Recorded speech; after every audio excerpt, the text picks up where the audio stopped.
It all started about 5 years ago. 5 years. It's hard to believe it's been that long, and yet, every little detail is still so crystal clear in my mind, as if it all happened yesterday. Sarah, my best friend since we were in pigtails and skinned knees, and Mark, my boyfriend of 4 years, decided that they were soulmates and that I, apparently, wasn't good enough for either of them. Soulmates. The audacity. We'd been inseparable for years. Sarah and I, we were like two halves of a whole. We knew each other's secrets, the good, the bad, and the ugly. We'd stayed up all night whispering about boys and dreams, sharing clothes and dreams, dreaming of the future. We saw ourselves growing old together, gossiping over coffee, laughing at our grandkids, and maybe, just maybe, living in a charming little cottage by the sea. Mark, he'd been part of our world for 4 years. He was funny, kind, and had a smile that could light up a room. At least, that's what I thought. One minute we were planning a double date, a casual dinner at that new Italian place. The next they were staring into each other's eyes across the table, completely oblivious to the gaping wound they'd just ripped in my heart. I remember the way they looked at each other, a shared look, a secret language. It was sickening. Like watching a play where you know the ending and it's going to be the worst possible thing for you. The shock, the disbelief, the raw pain, it hit me like a tidal wave. I remember feeling like I was drowning, the world closing in around me. The restaurant blurred, the sounds faded into a muffled hum. I sat there, paralyzed, while they, in their newfound bliss, seemed to float away, leaving me stranded on a desolate shore. The betrayal was a gut punch, a slow, twisting knife. I could barely breathe, the air caught in my throat, suffocating me. The man I'd built a life with, the person I'd shared my hopes and fears with, was suddenly in love with my best friend. My best friend. It was almost too cliché to be real. And it wasn't just a fling, a moment of weakness. They were serious. They had fallen in love. With each other. I lost my best friend and the man I thought I'd spend my life with in the span of a few days. It was like a bomb had gone off, and I was left picking up the shattered pieces of my life, trying to make sense of the wreckage. They went from being the people I talked to every single day, the people who knew me better than anyone else, to the people who were now, together, the embodiment of my worst nightmare. They were the ultimate symbol of my pain and failure. It was like they'd conspired to rip everything out of me, one calculated step at a time.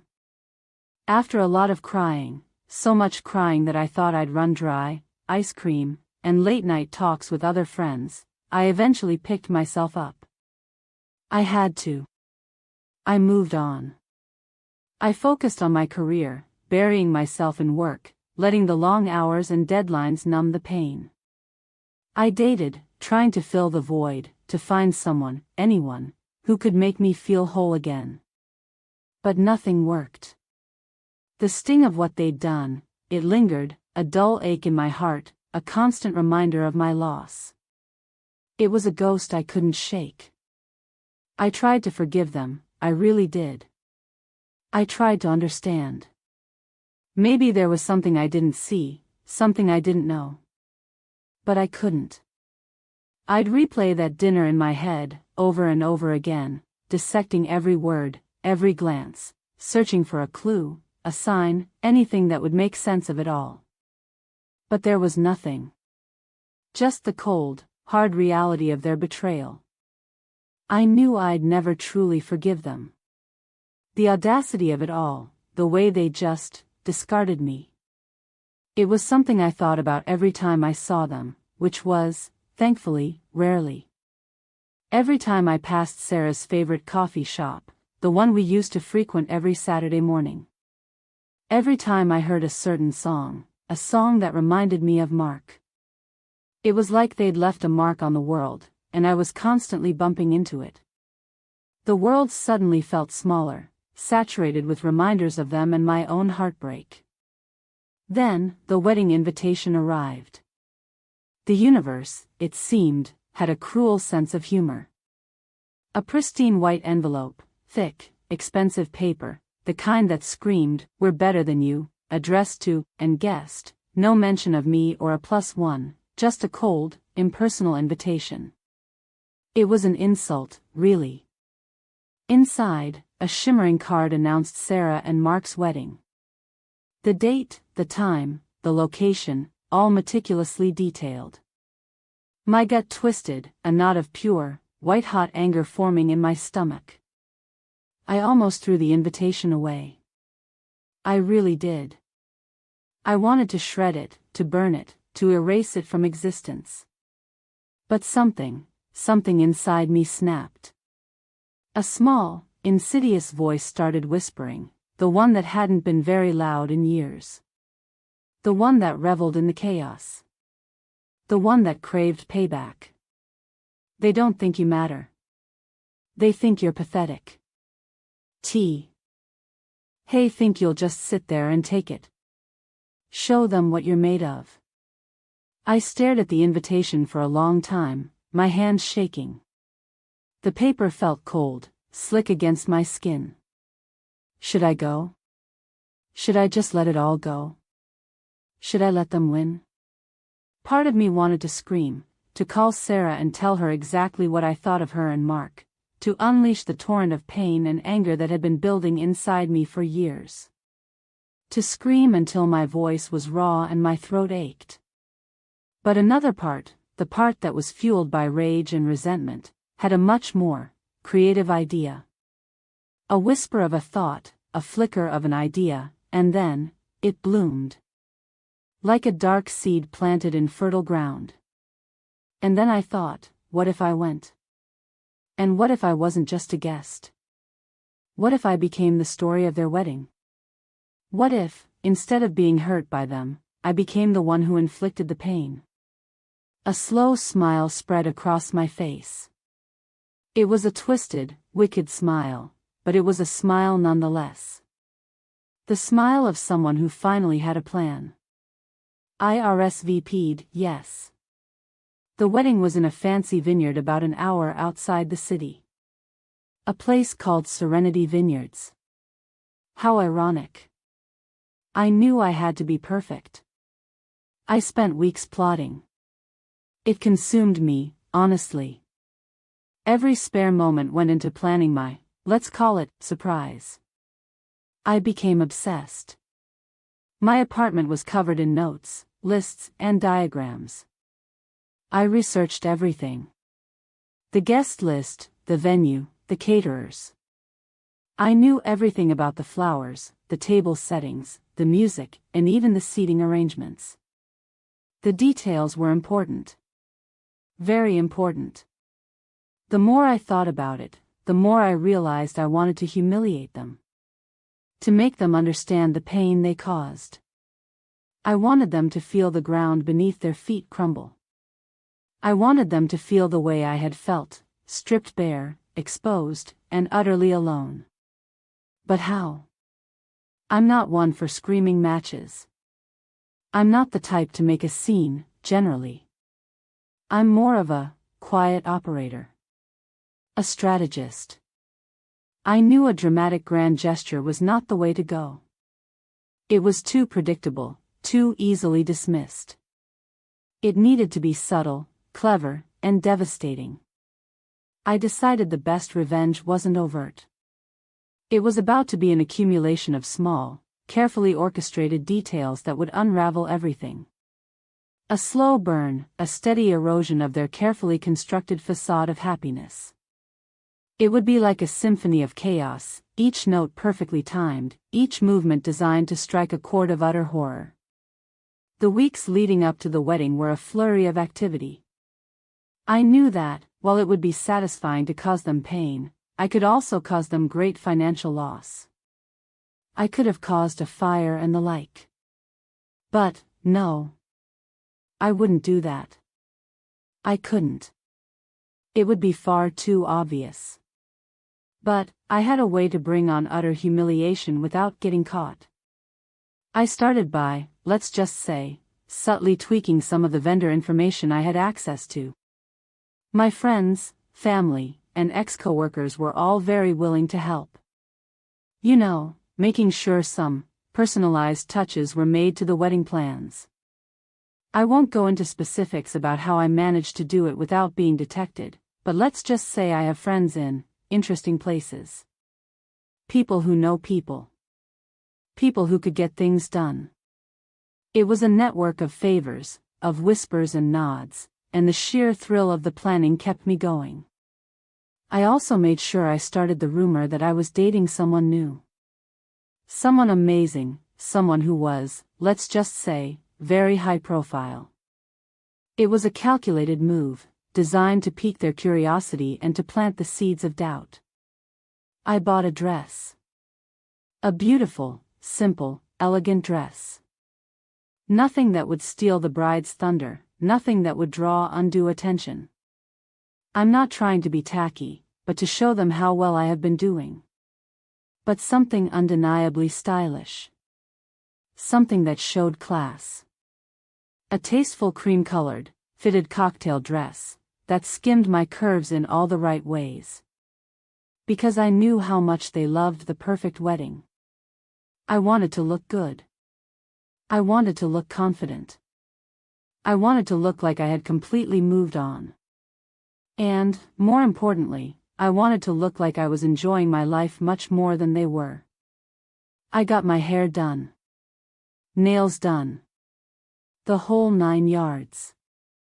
I wanted to look like a woman who had put her heartbreak behind her and had created a better life. A woman who had found success, happiness, and self-assuredness. The day of the wedding arrived. The day I'd been both anticipating and dreading for weeks. The morning sun streamed through my window, casting a warm glow across my room. I spent the morning getting ready, relishing the anticipation. I actually felt calm. Almost serene. It was a strange feeling, this calm. Like I was a conductor, about to lead an orchestra in a performance of chaos. I knew I had done everything. Every little detail was in place. The dominoes were set. All that was left was to let go. IAR. Arrived at the venue, the late afternoon sun warm on my skin. The air was filled with the scent of blooming flowers and freshly cut grass. The vineyard was beautiful, of course. Lush green vines, heavy with grapes, a charming stone building with exposed beams and a wraparound porch. It was exactly what you'd expect from a high-end wedding venue. A perfect picture of matrimonial bliss. A perfect stage. I walked into the reception, feeling the hum of conversation and the clinking of glasses. A sea of unfamiliar faces. Smiles, laughter, the gentle murmur of polite chatter. I spotted Sarah and Mark almost immediately. They were the center of attention, of course. Smiling, laughing, looking utterly radiant. It was hard to look at them, honestly. My chest tightened for a moment. A wave of old pain washed over me, threatening to drag me under. But I took a deep breath, steadied myself, and reminded myself of the plan. And I smiled. A genuine, warm smile. A smile that said, I'm fine. I'm thriving. I made sure to make a point of saying hello and congratulating them, acting as if I was truly happy for them. The look on Sarah's face was priceless. A flash of something I couldn't quite read. Surprise? Apprehension? Guilt? Whatever it was, it fueled me. It strengthened my resolve. It was a small victory, a tiny crack in their perfect facade. I mingled, chatted with guests, and acted the perfect wedding guest. I knew a few of the guests, so it wasn't difficult to start conversations. I had a champagne or two to calm my nerves. The first piece of my plan was already in motion. A whisper here, a comment there. Planting seeds of doubt. spreading the rumor. I watched as the servers brought out the first course. The guests tucked in. And then, the first sign. The hors d'oeuvres. They were themed. Very specifically themed. Small, bite-sized pieces of art. Each little bite of food was arranged in the shapes of things that had been inside jokes of Mark and I. They were so specific, so personal, that there was no doubt in anyone's mind that I had been involved. One of the ones I had made up. They just got more and more ridiculous. There was a crab shaped like a very unflattering nickname I had for Mark, something about his swimming shorts and the way he moved. There was a tiny, perfectly sculpted chocolate replica of a picture I had printed on a t-shirt. The guests started to look confused, but also entertained.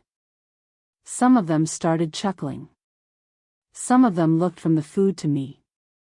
But Sarah and Mark, their faces were a picture. I saw a server approaching their table, a look of confusion on his face, then immediately turn around as they looked at each other with a look of horror. Their smiles vanished. They knew something was wrong. And it had only just begun. I kept my face neutral, offering a small smile at the bride and groom every time they looked over at me. Every single time, their faces fell a little bit more. I saw them whisper to each other, glancing back at me, their eyes filled with a mixture of disbelief and growing dread. It was exquisite. The second course. Oh, the second course. It was a beef Wellington with potatoes. The food was delicious, if I may say so. I'd hired a magician, a very skilled one, known for his sleight of hand and a particular flair for the dramatic. He was a master of his craft, and he loved a good show. And I knew this magician had a particular skill. He never gave any sign of involvement in any of the things I had planned, but he had many connections with people that would get things done. He appeared after dinner was served. He began by wowing the crowd with some standard card tricks, building up a sense of awe and wonder. He levitated a scarf, made coins disappear, and pulled a rabbit out of a hat. The crowd was completely enthralled. Then, he turned to Sarah and Mark. He invited them to the stage. He asked Sarah to pick a card. The magician, in a booming voice, asked her to be honest about her choice, as he could never make her pick a card. Of course, I had arranged the deck. The entire deck had been altered to do exactly what I wanted. She picked a card. A card that was a bit provocative. A card that featured Mark's less than flattering nickname. The crowd erupted in laughter. Some of the guests were starting to get the idea that something was awry. But the magician wasn't done. He then asked Mark to pick a card. This time, the card was a picture. A picture of Mark's questionable dating profile picture. The magician then proceeded to tell the story of their relationship, using the cards as his props. He used them to represent their relationship, the secrets they had kept, the things they hadn't told each other. He didn't explicitly name them, he only used innuendo, and it was a magnificent performance. It was as if he was speaking the truth, and it was all happening on the stage, right in front of everyone. The room went silent. The giggling stopped. The forks were no longer clanking against the plates. Sarah and Mark stood there, frozen, humiliated. Their smiles were gone, replaced by expressions of shock, disbelief, and a growing sense of panic. The magician finished his act with a flourish, leaving them to the stunned silence of their wedding guests. I, of course, was sitting there, with the same expression of horrified surprise everyone else was putting on. I clapped, politely, but I saw the eyes of the people around me. They knew. And then, the piece de resistance. The wedding cake.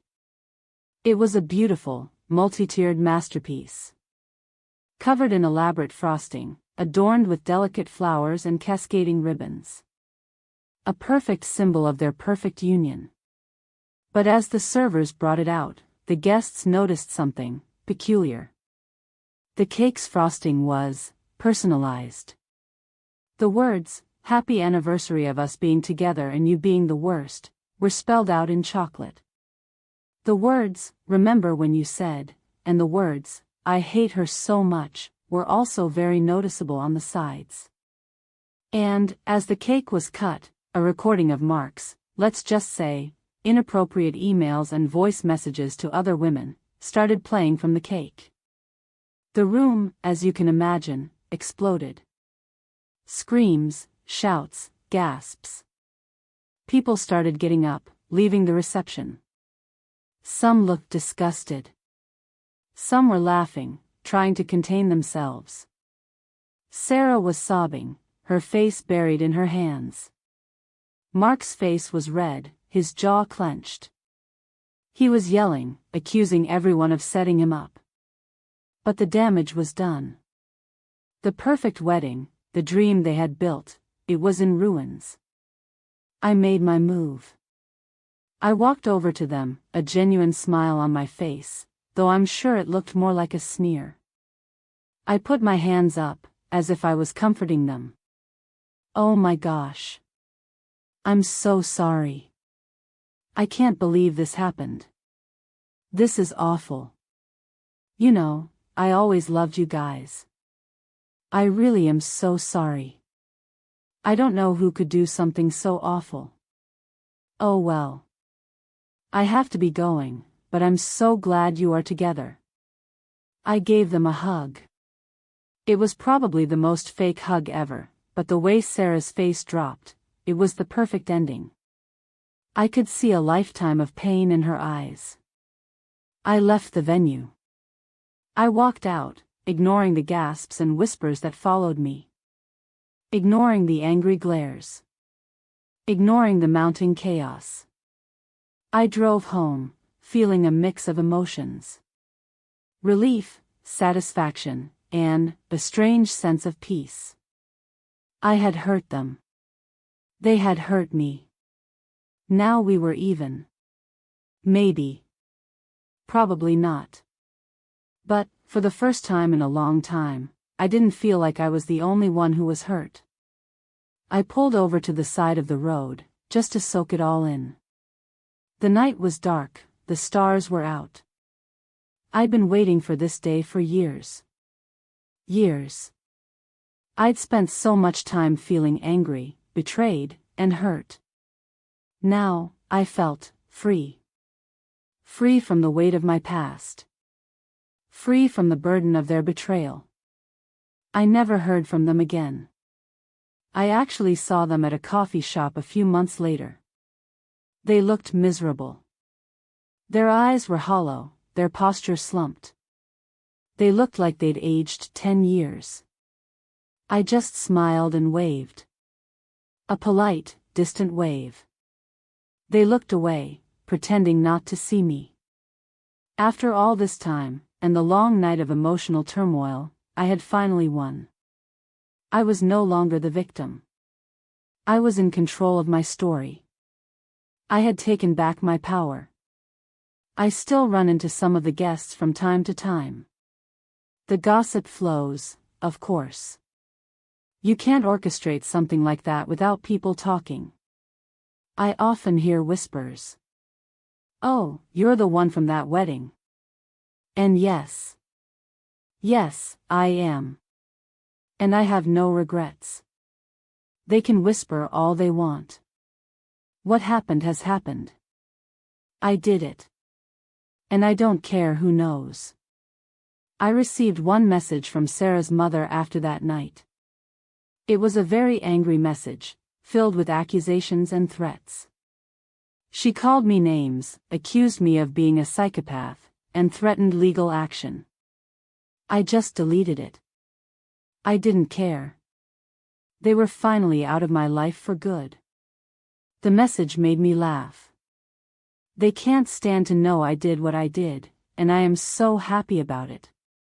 The truth is, it wasn't about getting back at them. Not really. It was about reclaiming my own sense of self-worth. They had tried to make me feel small, to make me feel unworthy. They had tried to erase me from their lives, to pretend that I was nothing, that I didn't matter. And I decided that I wouldn't let them. I was going to make sure that I would be remembered. And now they would always remember. It wasn't about the wedding itself. It was about the principle of the thing. It was about showing them that they couldn't just walk all over people and get away with it. It was about setting boundaries. It was about taking a stand. And honestly, it was also about finally being able to laugh at what happened, instead of crying about it. I finally closed that chapter of my life. I finally had the last word. Looking back, do I think what I did was right? Maybe not. Maybe it was a little petty. Maybe it was a little extreme. But do I regret it? Not even for a second. It taught me a valuable lesson. That sometimes, you have to fight for what you believe in, even if it means getting a little creative. It was the best medicine for a broken heart, a long and slow-releasing balm. It's a good thing because I actually had a lot of fun planning the whole thing. It brought some much-needed energy back into my life. I was a walking zombie for so long. The thought of the plan, the joy of the plan, brought back life into my body. I have to say, it was even therapeutic, in its own twisted way. Every detail of the plan was something I was able to control, something I could finally take charge of. Something I had complete power over. And there was power in that. Pure, unadulterated power. It was more than a wedding. It was a lesson. To me, and to them. They say revenge is a dish best served cold, but trust me, it's even better when it comes with cake and a magician. So, that's the story. The story of how I took back control. The story of how I finally moved on from my past. It's a crazy one, I know. But it's real. And it's mine. What do you think? Would you have done the same thing? Have you ever gotten revenge on someone who wronged you? Tell me about it in the comments below. If you liked this story, be sure to like and subscribe. Let me know what other kinds of stories you want to hear. I have some more crazy ones. And, if you've got a revenge story of your own, I'd love to hear about it. I may be able to even help you plan it. I will continue to share these stories with you. So, if you liked the episode, make sure you like the video and subscribe to the channel. And please feel free to share your own revenge stories in the comments below. I'm always looking for inspiration, and who knows, maybe your story will be the next one. Thanks for watching, and I'll see you in the next one.